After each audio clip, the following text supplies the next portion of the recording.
코로나 시대로 인해서 우리들은 힘겨움과 괴로움 속에 나날이 살아가고 있습니다. 조금 좋아질 것 같고 뭔가 이 코로나 시대가 끝날 것 같은 그런 것을 우리가 보고 있었는데, 또다시 새로운 변이들이 일어나면서 다시 이전과 같은 코로나 시대가 도래했습니다. 정말 짜증도 나고 또 불평도 일어나고 원망도 생겨납니다. 분노도 이전보다 더 많이 나오는 것 같아요. 평안을 누리고 기쁨과 즐거움으로 예배하며 살아가던 적이 좀 오래된 것 같은 그런 느낌도 듭니다. 교회에 나와서 예배를 드리고 있고 기도를 하고 있지만은 좀처럼 코로나 이전에 누렸던 그 은혜를 우리가 잘 가지지 못하는 것 같습니다. 이런 어떤 모습 속에서 우리 자신들은 시대를 탓할 것이 아니라 여러분 자신에게 성령의 충만함이 소멸되었다는 것을 먼저 인식하셔야 합니다. 코로나 시대이기 때문에 물론 괴롭고 고통스럽고 짜증도 나고 염려와 불안과 여러 가지 어떤 힘겨움들이 생기는 것은 사실입니다. 그러나 성령에 충만하게 살면 그 모든 것을 이기고 극복할 수가 있는 것이죠. 이 성령의 소멸이라는 게 뭐냐면 성령의 불이 꺼졌다는 것입니다. 성령님이 없어진 게 아니고 여전히 성령님은 내 안에 계시는데 성령의 능력이, 성령의 충만함이 지금 소멸된 것이죠. 성령의 불이 꺼져 버린 것이죠. 우리는 성령의 사람입니다. 그리스도인이 성령이 없다 그러면 그 사람은 그리스도인이 아닙니다. 예수님을 믿고 거듭난 사람은 반드시 그 거듭남의 증표로 성령을 받습니다. 성령이 없으면 그리스도의 사람이 아니라는 것이죠. 그러면 우리가 성령의 사람으로 부름을 받았고 성령의 사람으로 살아가려면 늘 성령에 충만해야 하는 것이죠. 그럼 성령이 어디에 임합니까? 내 영과 내 육체에 임하지 않습니까? 자, 내가 이 육 가운데에 살아갈 때 성령에 충만하면 육 가운데 살지만 영으로 살게 되고, 성령의 소멸함을 가지게 되면 육 가운데 살 때에 육으로 살게 되는 것입니다. 그래서 성령은 우리들에게 가르치기를 너희는 영에 속한 사람이다, 성령의 사람이다. 그러므로 육으로 살아서는 안 된다, 육적이어서는 안 된다, 영적이어야 하고 성령으로 살아가는 사람이어야 한다, 성령을 쫓아 행하는 자여야 한다 라고 그렇게 가르치는 것이죠. 성령에 충만하지 않으면 환경과 상황과 또 여러 가지 어떤 일어나는 우리 주변의 일들로 인하여 예민하게 우리가 반응하게 됩니다. 작은 일도 크게 보이고, 옛날에는 능히 극복하던 그러한 문제인데 할 수 없는 것처럼 그렇게 느껴지게 됩니다. 성령에 충만하게 되면 우리는 환경과 또 사람과 내게 주어진 여러 가지 어떤 여건들을 초월하게 되는 것이죠. 그래서 성령의 충만함을 받으면 우리는 세상을 초월해서 살아갈 수가 있습니다. 저는 여러분 모두가 세상에 초월한 삶을 사시기를 주의 이름으로 축원을 드립니다. 얼마 전에 저희 아버님한테 전화가 왔습니다.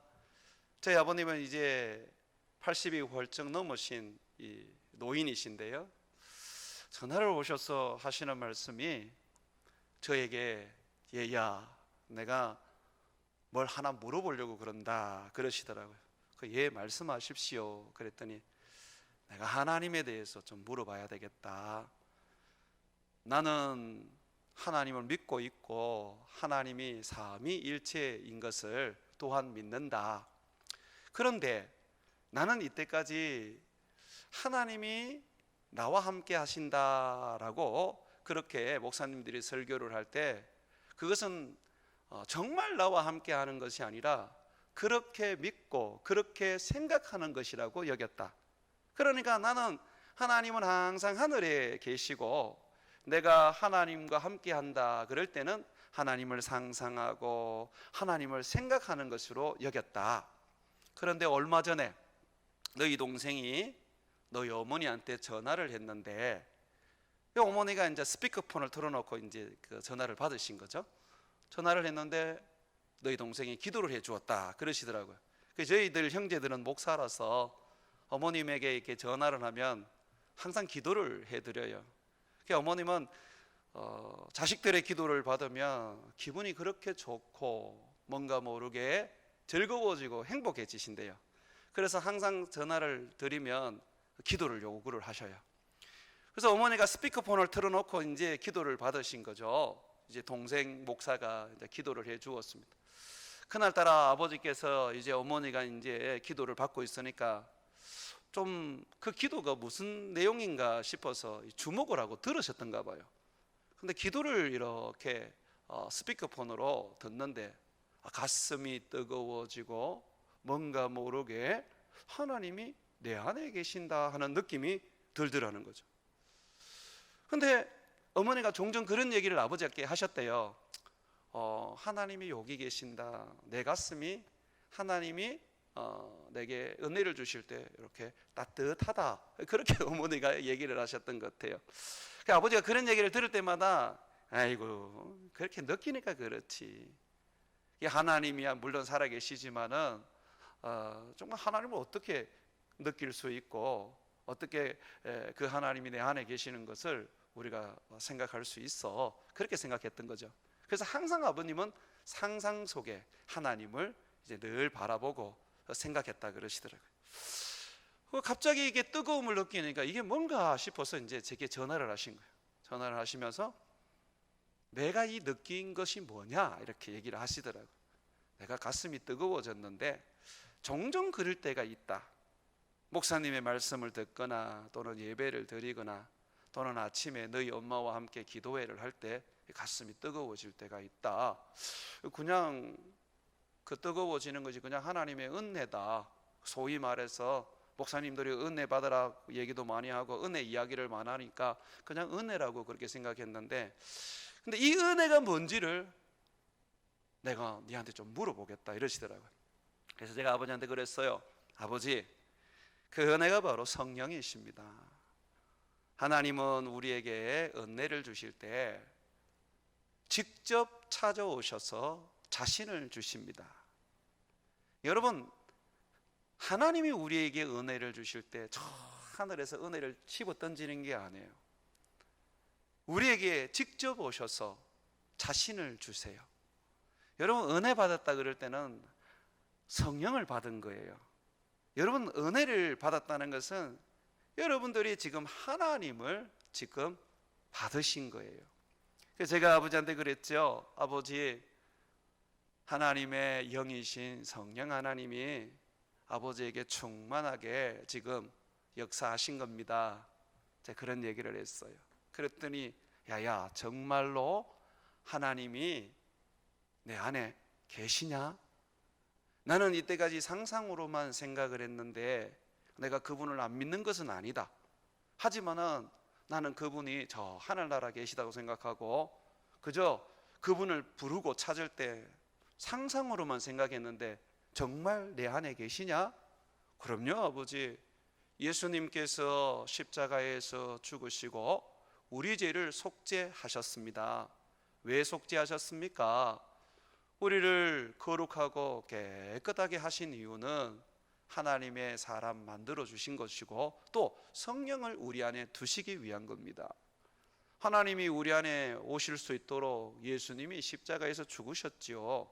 그랬더니 그래, 그거는 내가 알겠다 그러시더라고요. 그러면서 예수님이 왜 하늘로 승천하셨습니까? 제자들에게 말씀하시기를 내가 가야 아버지께서 너희에게 약속하신 성령을 보내신다 하셨지 않습니까?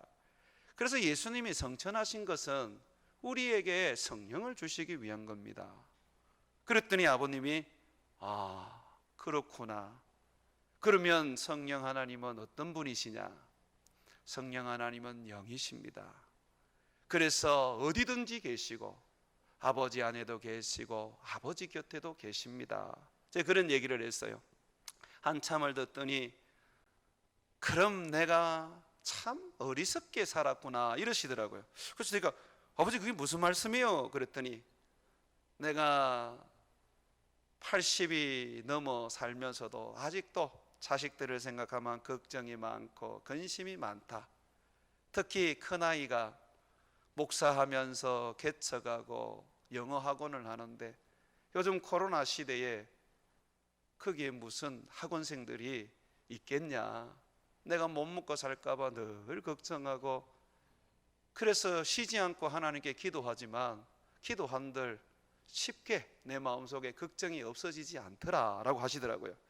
그런데 하나님이 나와 함께 하신다면, 그러면 하나님이 우리 큰아들하고 함께 하신다면, 하나님이 함께 하실 때는 하나님이 은혜를 부어서 함께 하시는 건데 그러면 내가 괜히 걱정을 한 거 아니냐. 하나님이 함께 하시고 하나님이 은혜를 부으시면 하나님이 책임져 주실 건데 하나님께 맡기면 되는데 내가 그것도 모르고 괜히 걱정하고 염려하면서 허송세월을 보낸 것 같구나. 참 내가 미련하게 살았네. 이러시는 거예요. 내가 깜짝 놀라서 아버지 맞습니다. 이제는 아버지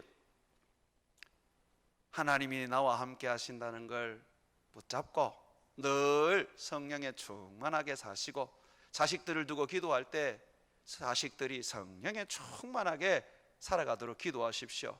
성령이 충만하여 하나님의 은혜가 부어지면 결국은 하나님께서 책임지시고 이끌어 가시는 것입니다. 염려할 거 없으세요? 그랬더니 그래 맞다. 참 이제는 내가 그래 살아야 되겠네. 내가 이제 뭔가를 깨달았구나. 그러면서 이제 전화를 끊으셨어요. 여러분 그렇습니다. 우리 아버지는 80이 넘어서 이걸 깨달았는데 여러분들은 지금 이것을 다시 생각하며 여러분 속에 새겨 주시기를 바랍니다. 하나님의 성령이 우리에게 임하여 계십니다. 이 성령이 우리의 하나님 아니십니까? 은혜도 주시고 능력도 주시고 기쁨도 주시고 위로도 주시고 격려도 주시고 축복도 주시는 것입니다. 그러니 이 코로나 시대에 너무 염려하고 걱정하지 마시고 힘들고 어렵고 여러 가지 어떤 그런 괴로움이 있지만 내 안에 계신 하나님 굳게 붙잡고 그가 나에게 주시는 큰 은혜와 큰 축복과 나와 함께 하시는 그 능력을 여러분들이 기대하면서 아무 걱정 없이 세상을 이기시기를 주의 이름으로 축원을 드립니다. 우리는 성령과 동행하는 성령의 사람입니다. 자, 성령과 동행하는 성령의 사람인데 성령의 불이 꺼져 버리면 성령이 계셔도 성령이 없는 것과 같아요. 그래서 우리 안에 계시는 성령이 우리를 주장하시고 우리를 이끄시고 우리에게 능력도 주시고 위로도 주시고 기쁨도 주시려면 성령으로 충만해야 됩니다. 성령의 지배를 받아야 되는 것이죠. 성령의 인도함을 받아야 되는 것이죠. 그래서 그것을 성경은 성령 충만이라고 그렇게 말합니다. 성령에 충만해 버리면 근심과 걱정이 떠나가 버립니다. 성령에 충만해져 버리면 기쁨이 생기고 위로가 일어나고 용기가 생기고 능력이 나타나는 것이죠. 성령에 충만하면요 무엇보다도 내 안에 믿음이 커집니다. 믿음이 커집니다. 큰 믿음 달라고 우리가 기도하잖아요. 믿음이 있어야 능력이 나타나니까. 그런데 이 큰 믿음을 가지려면 결국은 성령에 충만해야 돼요. 믿음을 주시는 이도 성령, 능력을 주시는 이도 성령, 우리에게 축복을 주시는 이도 성령이기 때문에 그렇습니다. 오늘 성경에 보게 되면 성령에 충만한 사람들이 보여주고 있는 그 모습들이 참으로 놀랍고 그 모습들이 우리가 흠모할 그런 모습들이라는 것을 알 수가 있습니다. 먼저 이 마리아가 예수님을 잉태하고 그의 친척 엘리사벳의 집에 이제 방문하게 된 이야기가 오늘 성경에 나옵니다. 여기에 보면요, 이 마리아가 엘리사벳의 그 집에 가서 엘리사벳을 문안할 때, 엘리사벳이 그때 아이를 임신하고 있었거든요. 한 6개월 정도, 6개월 이상 됐죠. 이 뱃속에 이제 장차 예수님의 선지자 이 세례 요한을 잉태했었어요. 이 세례 요한이 태아로 있는데 마리아를 이제 마리아의 음성을 듣는 순간, 이 마리아의 음성을 듣는 순간에 기뻐 뛰면서 막 행복해하는 거예요. 여러분 한번 보십시오. 41절입니다. 엘리사벳이 마리아가 문안함을 들음에 아이가 복중해서, 이 엘리사벳 안에 이제 있는 태아입니다. 이 세례 요한이에요. 복중해서 뛰노는지라 막 기뻐 뛰기 시작하는 것이죠. 여러분, 이 세례 요한은요, 뱃속에서부터 성령에 충만한 사람이었습니다. 15절 한번 보십시오. 15절 보면 세례 요한이 태어나서 어떤 삶을 살 것인지 얘기하는데, 거기에 태아로 있을 때부터 성령의 충만함을 잊게 된다고 이야기합니다. 이는 그가 주 앞에서 큰 자가 되고, 이 세례 요한을 말하죠, 포도주와 독한 술을 마시지 아니하며, 여기 보십시오, 모태로부터 성령의 충만함을 받아. 이 세례 요한은 태어나면서부터 성령의 충만함을 입고 있었습니다. 이 성령의 충만함을 입고 있으니까 마리아를 만났을 때에, 마리아의 목소리를 들었을 때에 마리아 속에 있는 예수님을 그가 알게 된 것이죠. 여러분, 마리아는 지금 예수님을 잉태하고 있습니다. 그것을 우리가 볼 수 있는 것이 44절에 보게 되면 그렇죠. 보라, 네 무난한 소리가 내 귀에 들릴 때에, 그죠? 아이가 복중해서 기쁨으로 뛰놀았도다라고 그렇게 말하죠. 그러면서 뭐라 그럽니까? 43절에 내 주의 어머니가 내게 나오니 어찌 된 것이냐. 그러면 마리아는 언제 예수님을 잉태하게 된 것이죠? 마리아는요, 천사 가브리엘이 마리아에게 와서 지극히 높으신 하나님의 성령과 능력이 너에게 덮을 때 네가 하나님의 아들 예수님을 잉태할 것이다 라고 말합니다. 그때 마리아가 믿어버리죠. 믿는 순간에 예수님이 마리아의 뱃속에 이제 거하게 되신 거예요. 한번 보십시오.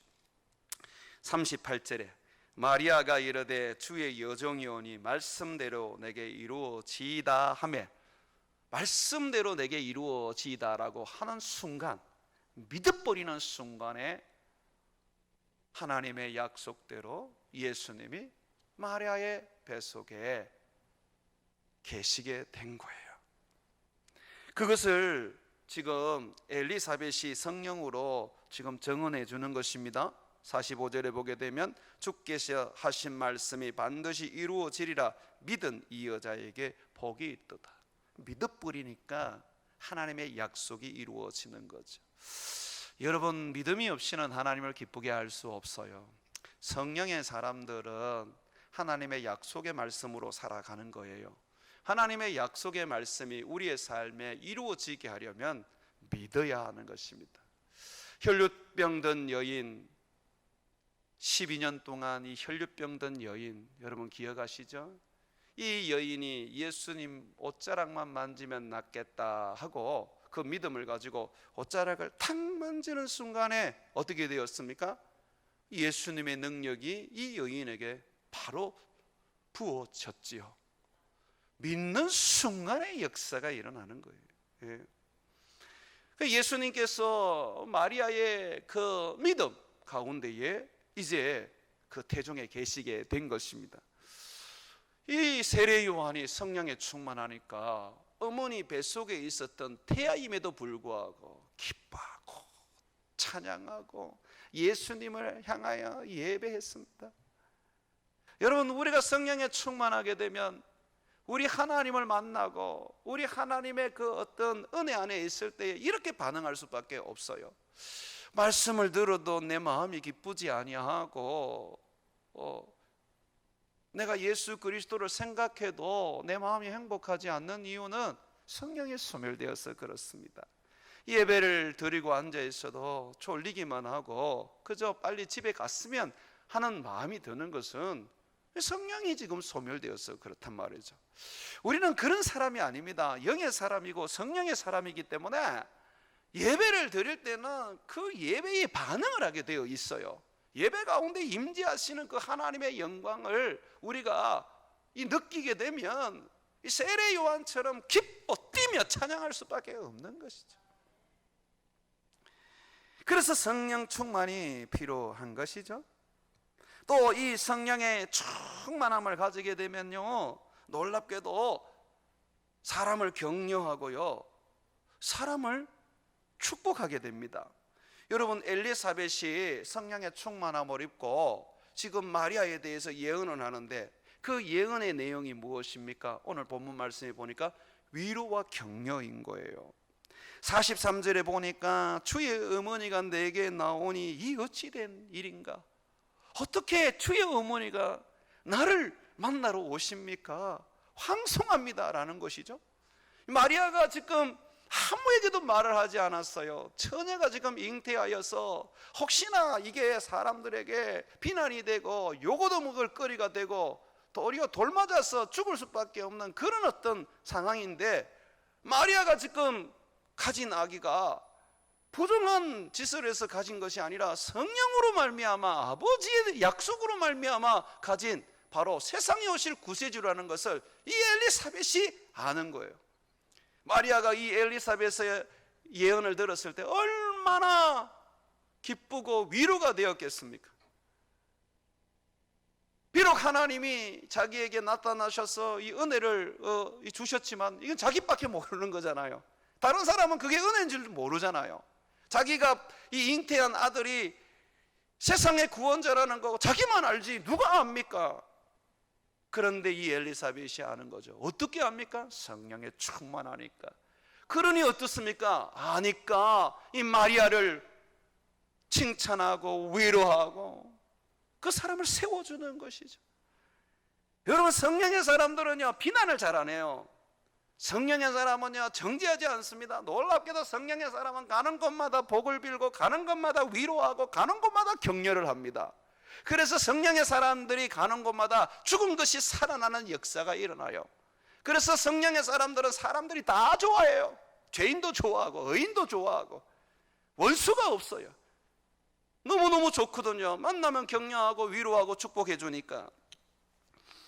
또 여러분 한번 보십시오. 이 마리아가 성령의 충만함을 입고 예언을 하는데, 마리아는요 자신을 향하여서 용기를 심어주고 자신을 축복합니다. 우리가 성령을 받으면 다른 사람을 축복하고 다른 사람을 격려합니다. 그뿐만 아니라 자기 자신을 또 축복하고 자기 자신을 또 위로합니다. 여러분, 이 구약의 율법을 보게 되면 사랑이라는 율법을 어떻게 말하고 있습니까? 사랑이라는 그 율법을 보게 되면 내 몸을 사랑하는 것 같이 이웃을 사랑하라고 가르치지 않습니까? 항상 어떻게 보면 이 율법은 나를 사랑하지 않는 사람은 이웃을 사랑하지 못한다고 가르치고 있거든요. 그리고 요한 그 3서에 보면 또 이런 축복도 있죠. 어떤 축복이 있습니까? 내 영혼이 잘됨 같이 범사에 잘되고 강건하기를 내가 원하노라. 이 사도 요한의 그 축복이죠. 항상 어떻게 보면 우리 영혼이 잘 되어야지, 내 자신을 내가 사랑할 줄 알아야지 내가 성령에 충만할 수 있고 많은 사람들에게 은혜를 나눌 수 있고 섬길 수가 있는 거죠. 자기 자신을 사랑하지 못하고 늘 자기 자신을 향해서 그냥 비난하고 너는 안 돼 그러면서 자기 자신을 구박하고, 그러면 결국은 그 사람은 성령의 충만함을 입기가 어려워요. 여러분 자신을 사랑하시기를 바랍니다. 자기를 부인하라 하는 것과 자기 자신을 사랑하는 것은 다르지 않습니다. 그 부분은 나중에 이야기할게요. 한번 보십시오. 46절에 마리아가 성령의 충만함을 받아서 어떻게 하는지. 내 영혼이 주를 찬양하며 내 마음이 하나님 내 구주를 기뻐하였음은 그의 요정의 비천함을 돌보셨습니다. 보라, 이제 후로는 만세 후에 나를 복있다 일컬이로다. 여러분 보면 이 자기를 향한 어떤 그런 어떤 자랑이고 자기를 향한 축복이고 자기를 향한 위로잖아, 그죠? 이거 필요합니다. 성령의 충만함을 내가 입으면 내가 그 성령으로 말미암아 위로도 받게 되고, 성령으로 말미암아 때로는 격려도 받게 되고, 성령으로 말미암아 복도 받게 되어 있어요. 실질적으로 우리가 하나님 앞에 나가서 기도하고 그의 은혜를 입다 보면 하나님은 항상 우리에게 던지시는 말씀이 사랑하는 내 아들아, 사랑하는 내 딸아, 이렇게 던지십니다. 우리의 허물과 죄를 다 아시면서도 그걸 그냥 덮어버리시고 괜찮다, 내가 다시 씻어주며 내가 다시 정결케 해주마, 너는 내가 세운 자고 내가 너를 통하여 새로운 일을 이루리라, 이렇게 늘 격려하신단 말이죠. 이것이 성령이십니다. 자, 이렇게 성령은 충만한 가운데 있는 사람들이 예수님으로 말미암아 기뻐하고 예배하고 찬송할 뿐만 아니라 또 내 형제들을 격려하고 위로하고 또 나 자신을 축복하고 나 자신을 다시 일으켜 용기를 가지고 살아가게 하죠. 뿐만 아니라 성령이 임하면 전도하게 됩니다. 전도하게 돼요. 사가랴가 성령의 충만함을 받았을 때 그는 예수님을 전도했습니다. 여러분 67절 한번 보세요. 67절에 보게 되면 세례 요한의 아버지가 성령의 충만함을 받습니다. 그 부친 사가랴가 성령의 충만함을 받아 예언하여 이르되, 자, 어떻게 예언합니까? 찬송하리로다 주 이스라엘의 하나님이여 그 백성을 돌보고 속량하시며 우리를 위하여 구원의 뿔, 예수님을 말합니다. 그 종 다윗의 집에 일으키셨으니, 정말 다윗의 자손으로 예수님이 오셨지요. 이것이 주께서 예로부터 거룩한 선지자의 입으로 말씀하신 바와 같이 그의 우리 원수에게와 우리를 미워하는 모든 자의 손에서 구원하시는 일이라. 이 보십시오. 사람들에게 지금 들으라고 예언을 하는 것이죠. 전도하고 있는 거죠. 전도하고 있는 것이죠. 이 내용만 어디 있습니까? 여러분 2장을 한번 넘겨보시면요, 시므온이라는 성령에 충만한 사람이 나옵니다. 자, 이 사람이요, 보십시오. 28절입니다. 2장 28절에 보게 되면 성령의 충만함을 받고 예수님을 안고 성전에서 사람들에게 전도를 합니다. 28절에 보시면 시므온이 아기를 안고 예수님을 안고 있어요. 지금 예수님이 태어났어요. 하나님을 찬송하여 이르되, 주제여 이제는 말씀하시는 대로 종을 편안히 놓아주시는 도다. 내 눈이 주의 구원을 보았사오니 이는 만민 앞에 예비하시는 것이요 이 빵을 비추는 빛이요. 이제 예수님은 이스라엘 사람들만 구원하는 것이 아니라 저기 멀리 있는 한국 사람까지, 북한 사람까지 이방의 빛이라고 말합니다. 주의 백성 이스라엘의 영광이니다. 사람들 앞에 찬양하면서 막 지금 선포하고 예언하고 있어요. 이 전도한단 말이죠. 뿐만 아니라 거기에 여선지자가 하나 있었는데 안나라는 선지자가 한 분 계셨습니다. 그분도 예수님을 향해서 사람들에게 전도를 해요. 38절에 마침 이때에 나와서, 이제 안나가 나와서 하나님께 감사하고 이스라엘의 속량을 바라는 모든 사람에게 그에 대하여 말하니라. 여러분, 우리가 전도하고 싶은데도 사람들 앞에 서면 잘 전도가 안 되지요. 성령의 충만함을 입으면 전도가 됩니다. 예배하고 싶은데도 잘 예배가 안 되죠. 성령의 충만함을 입으면 기뻐 뛰며 다윗처럼 춤추며 예배할 수가 있는 것입니다. 여러분들이 귀신 들린 사람도 좀 고쳐주고 병든 사람도 좀 고쳐주고 싶죠. 성령에 충만하면 성령이 여러분에게 능력을 주셔서 능력으로 귀신도 쫓아내고 병든 자도 고치게 하여 주시는 것입니다. 그래서 이 다윗이 성령에 충만한 가운데서 이렇게 수금을 탈 때 어땠습니까? 귀신 들린 이 사울이 고침을 받았던 것이죠. 성령은 이러한 능력과 권능이 있습니다. 자, 그렇다면 어떻게 하면 우리는 이 성령의 충만함을 받을 수 있을까? 이 성령을 우리가 받았고 그 충만함을 누렸지만 이 세상을 살다 보니까 자꾸 성령을 소멸하게 되잖아요. 성령의 불이 자꾸 꺼지잖아요, 그죠? 이 세상을 살면서 성령의 불이 안 꺼진다는 것은 그 거짓말입니다. 저도 성령의 불을 많이 꺼뜨립니다. 자, 그렇다면 다시 성령의 불을 활활 타오르게 만들어야 되지 않습니까? 이 어떻게 해야 되느냐?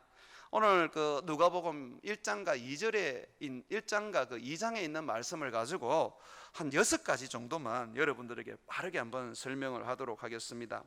자, 첫 번째는요, 성령에 충만한 사람과 함께 있어야 돼요. 이게 성령 충만의 비결입니다.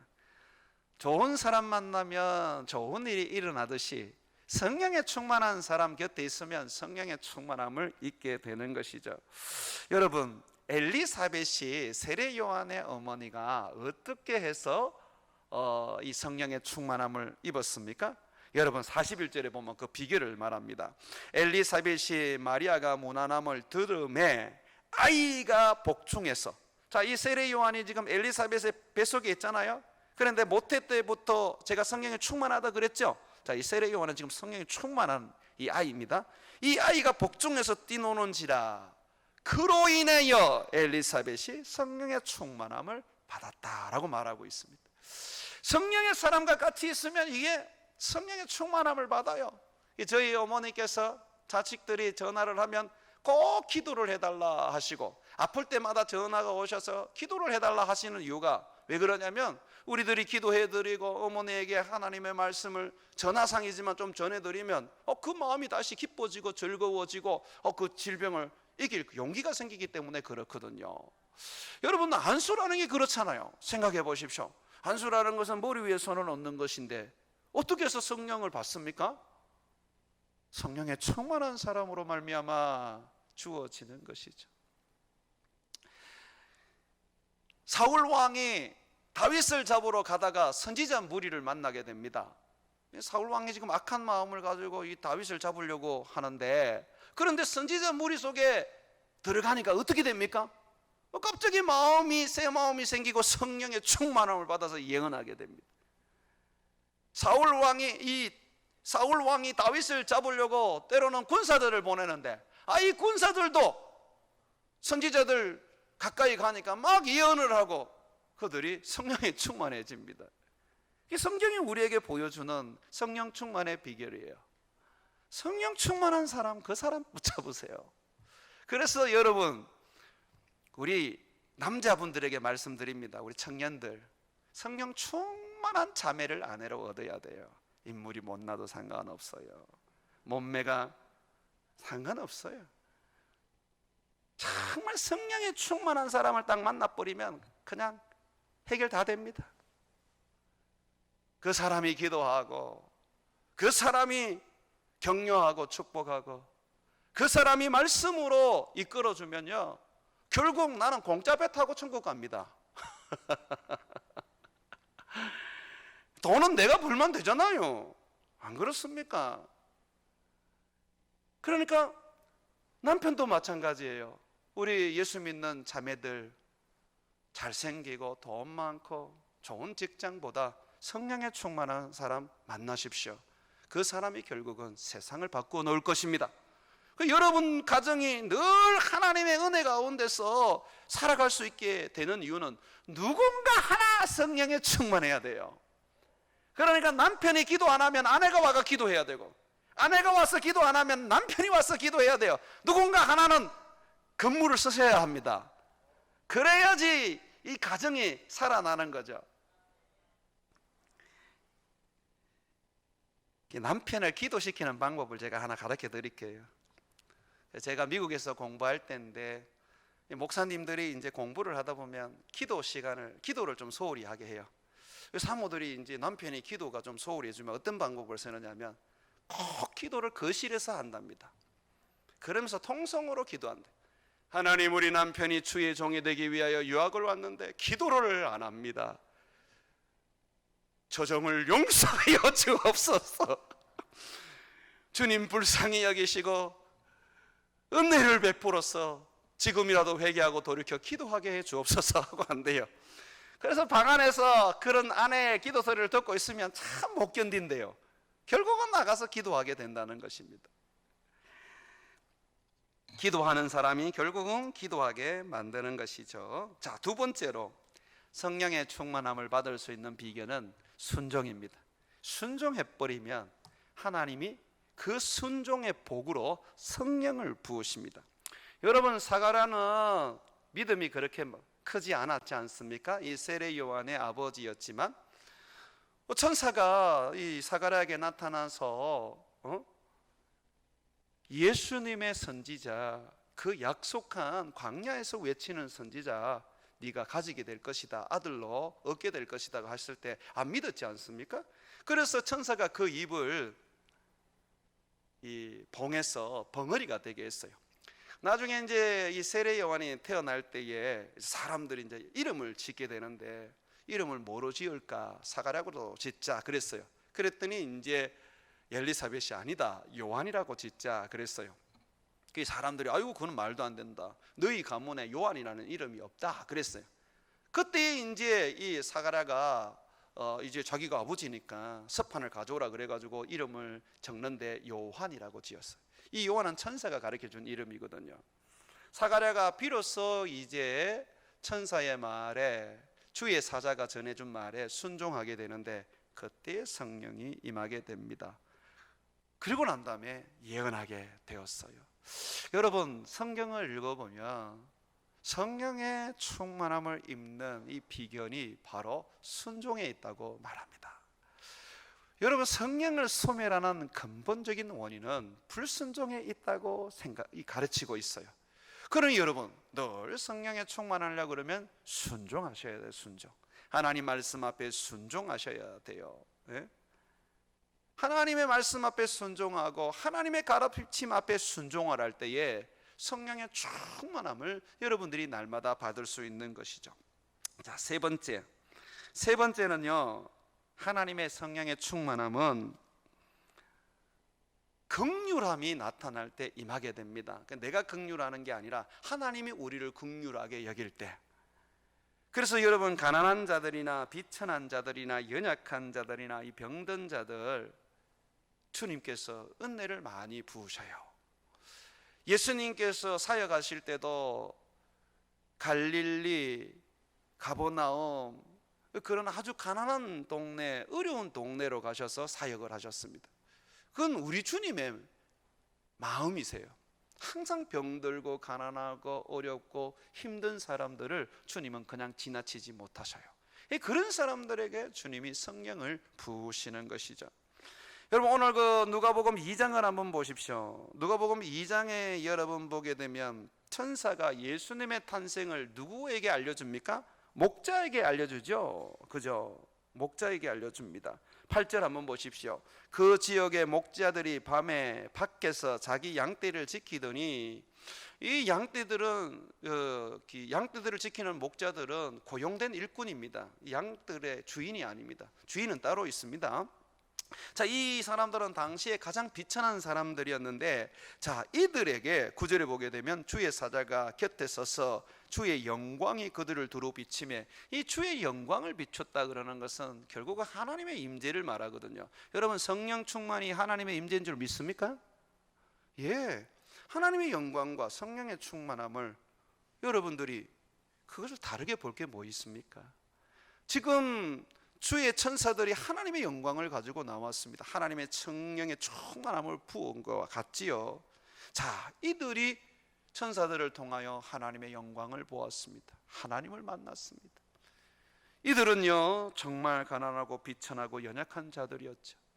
그러니까 여러분들이 나는 좀 가난하다, 나는 너무 연약하고 나는 너무 불쌍하다고 생각되시는 분이 있습니까?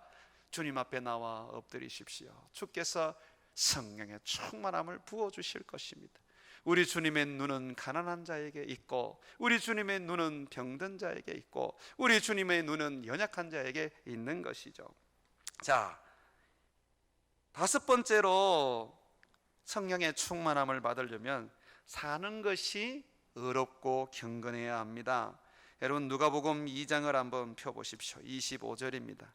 이 시므온이라는 성령에 충만한 사람이 있었는데 예수님을 보고 하나님의 아들 구원자인 것을 예언했던 사람이죠. 자, 이 사람을 한번 봅시다. 25절입니다.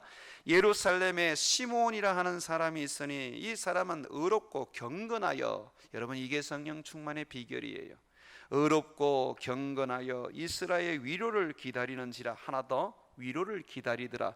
이게 위로를 기다린다는 건 뭐냐면 예수님을 기다리더라는 것이죠.